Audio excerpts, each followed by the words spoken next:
نمیخوام ترار بنداشون رو ببندم. چرا؟ چون دوست ندارم. میخوام بیام پایین. آخه اینجوری خطرناکه.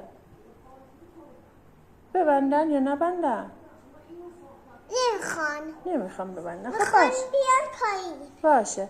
رانندگی کن برسیم به پارک زودتر. بچه بریم. رسیدیم الان؟ نه. دیدم. پارک اونجاست. یه دوچرخه هم پارک اونجا. دایی حسن. پارک دایی حسن آخر باشم داره. اسبم داره ماشینم داره. بپرم داره. داره. بریم بپرم. ماشینم داره اسبم داره. آخ جون. من هواپیما داره که من نینیا ازش میترسم. این تون میچرخه ازش میترسم. ولی من هواپیما خیلی دوست دارم. من که نه.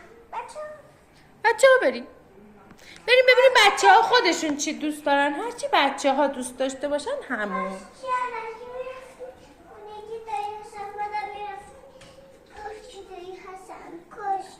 الهی دورت بگردم ماما. شب میبرمت زندگی من. به خدا شب میبرمت پارک دایی هستم. بابایی نیستش که ماما، ولی باید دوتایی بریم. اشکال نداره. ببینیم خاله مریا حالشو داره. ستایی با هم میبرمت پارک دایی هستم. خوبه؟ خب حالا بازی رو ادامه بدیم.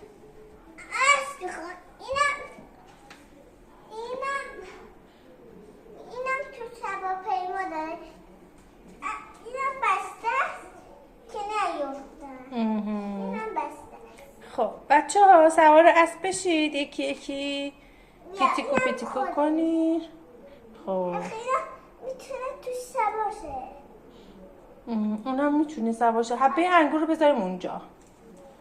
خب چه آهنگی میخونه اسب؟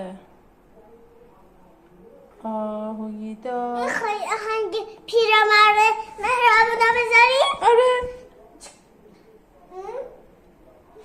پیرمرد مهربون